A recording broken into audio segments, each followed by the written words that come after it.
सब मिथिलावासी के प्रणाम करे छी।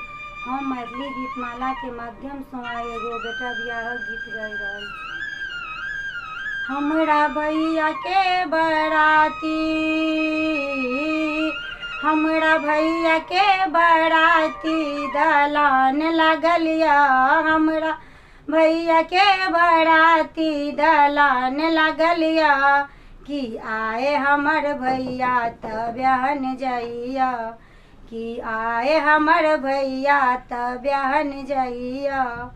अपना मम्मी पापा से नाता तोड़ने जाइया, अपना मम्मी पापा से नाता तोड़ने जाइया, सासू ससुर से नाता जोड़ जाइया, ओ त सासू ससुर से नाता जोड़ जाइया। हमरा भैया के बराती,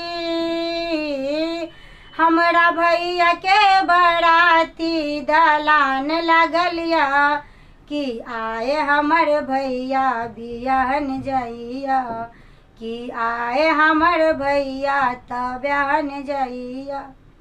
अपना भैया भाभी सो,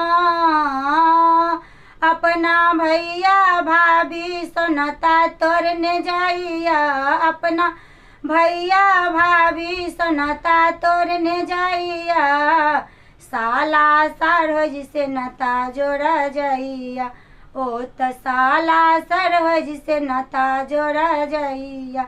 हमरा भैया के बराती दलान लगल या, हमरा भैया के बराती दलान लगल या, कि आए हमर भैया बियाहन जइया, कि आए हमर भैया त ब्याह जइया।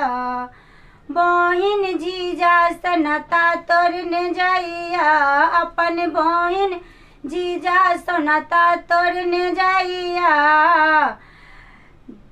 साली साढ़ू से नाता जोड़ जाइया, ओ त साली साढ़ू से नाता जोड़ जाइया। हमरा भैया के बराती, हमरा भैया के बराती दलान लगल या, हमरा भैया के बराती दलान लगल या, कि आए हमर भैया बियाहन जइया, कि आए हमर भैया त ब्याह जइया। धन्यवाद।